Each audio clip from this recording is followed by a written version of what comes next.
আমরা ইতিমধ্যে দেখেছি নুরুল হক নুরের উপরে যে নৃশংসভাবে আক্রমণ হয়েছে, সেই জায়গাটায় কারোর কোনো মানে পতিত স্বৈরাচারের কোনো হাত ছিল না, এটা চিন্তা করে নেওয়াটা হয়তো ভুল হতে পারে।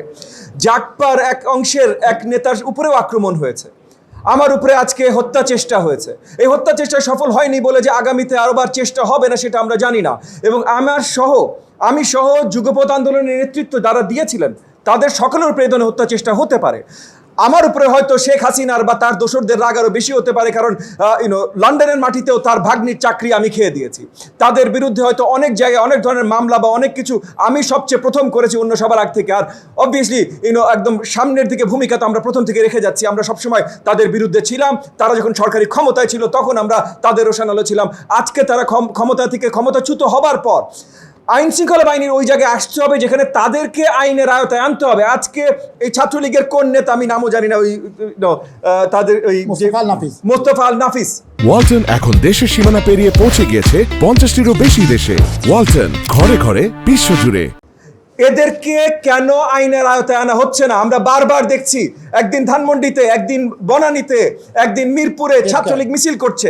এরা নিষিদ্ধ একটা সংগঠন, তারা কিভাবে মিছিল করে এটার ভিডিও ফুটেজ আছে। এই ভিডিও ফুটেজ ধরে কয়জনকে অ্যারেস্ট করা হচ্ছে, এগুলো তাড়াতাড়ি জনগণের সামনে জনসম্মুখে আনতে হবে। কারণ যতক্ষণ পর্যন্ত এই ফ্যাসিবাদের এই দোসরদেরকে আইনি প্রক্রিয়ায় না আনা যাবে, তাদের আইনের আয়তায় না আনা যাবে, ততদিন পর্যন্ত আমরা যারা এই ফাঁসিবাদের বিরুদ্ধে আন্দোলন করেছি তারা যেমন সুরক্ষিত না, তেমন দেশের জনগণ সুরক্ষিত না। এবং সামনের নির্বাচনও আমরা সুন্দরভাবে করার জায়গায় আসবো না। নির্বাচন সঠিকভাবে হবে, সঠিক সময় হবে, কিন্তু তার জন্য এই প্রচেষ্টাগুলো এখন জোরদারভাবে শুরু করতে হবে। এটা সোজা না ভাই।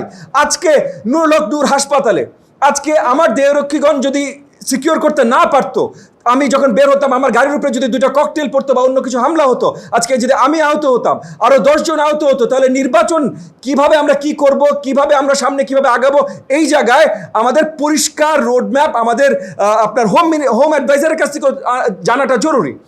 এটা জানতে হবে ভাই, সুরক্ষিত আমাদের হতে হবে, জনগণকে সুরক্ষিত হতে হবে। জনগণকে সুরক্ষা দেওয়ার প্রথম ধাপ হলো আওয়ামী দোসরদের আইনি প্রক্রিয়ার ভেতরে আনা। এরা বাইরে এইভাবে ঘুরতে পারে না। এগেন তারা যখন এখানে করছিল, মানে রেকি করছিল, তখনই আমার দৈরক্ষী বাহিনী তাদেরকে ধরতে সক্ষম হয়েছে। সেই জায়গায় আমরা নিশ্চিত হতে পেরেছি তাদের ফোনের মেসেজ দেখার মাধ্যমে।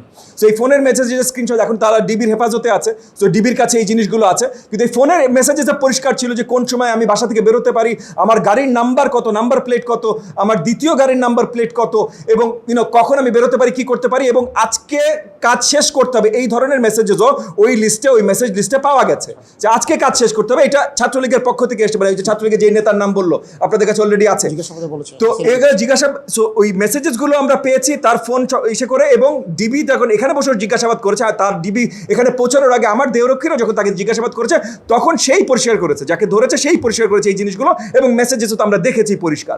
আমরা বিশ্বাস করি এই জিনিসটা খোদ শেখ হাসিনার কাছ থেকে এসছে, কারণ শেখ হাসিনা এই দেশের নির্বাচনকে প্রশ্নমুখী করতে চায়।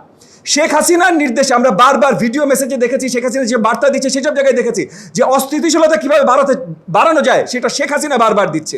এবং আমরা ভাই কোনো ছাত্রলীগের শত্রু ছিলাম না, আমরা শেখ হাসিনার শত্রু ছিলাম।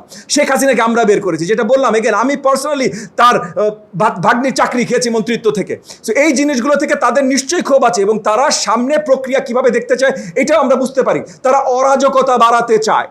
তো যারা জুলাই আন্দোলনের সম্মুখভাগে ছিল, যারা ফ্যাসিবাদ বিরোধী আন্দোলনের সম্মুখভাগে ছিল, তাদেরকে যদি আক্রমণ করতে পারেন, তাদেরকে যদি আপনি আহত নিহত করতে পারেন, তাহলে আপনি সবচেয়ে শক্তভাবে অরাজকতা বাড়াতে পারেন। সেই প্রচেষ্টা তাদের, সেটা আজকেও পরিষ্কার হয়েছে। এই জায়গায় আমরা আইন শৃঙ্খলা বাহিনী, মাননীয় হোম অ্যাডভাইজার, তাদের প্রপার নজর দেখতে চাই যে এই জিনিসগুলো সঠিকভাবে দেখা হচ্ছে। মেটেরিয়ালস মানে বিস্ফোরক তারা মারবেন, নিক্ষেপ করবেন, এগুলো মেসেজেসে ছিল। যাদেরকে আমার দেহরক্ষী বাহিনী ধরতে সক্ষম হয়েছে তাদের কাছে আমরা কিছু পাইনি, কিন্তু এগেন আপনার ডিবি আমার অফিসের প্রেমিসেস যে চেক করেছে তাদের কাছে রিপোর্ট আছে যে আমার দপ্তরে, এটা তো আমার বাসায় আক্রমণ করতে চেষ্টা করেছে, আক্রমণের আগে আমরা ধরতে পেরেছি। ডিবির কাছে রিপোর্ট আছে যে আমার অফিসেও তারা এই ধরনের আক্রমণ চালাতে চেষ্টা করছে, এবং সেখানে তারা হেফাজতে আনতে চেষ্টা করছে। আমরা মনে করি যে পুরোপুরিভাবে বিচ্ছিন্নভাবে দেখার কোনো সুযোগ নাই।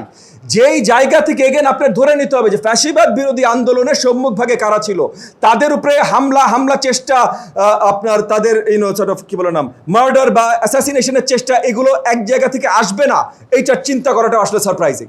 সো আমি ধরেই নিচ্ছি যে সবগুলো একই সূত্রে গাঁথা এবং সবগুলোর বটের মূল হলো শেখ হাসিনা।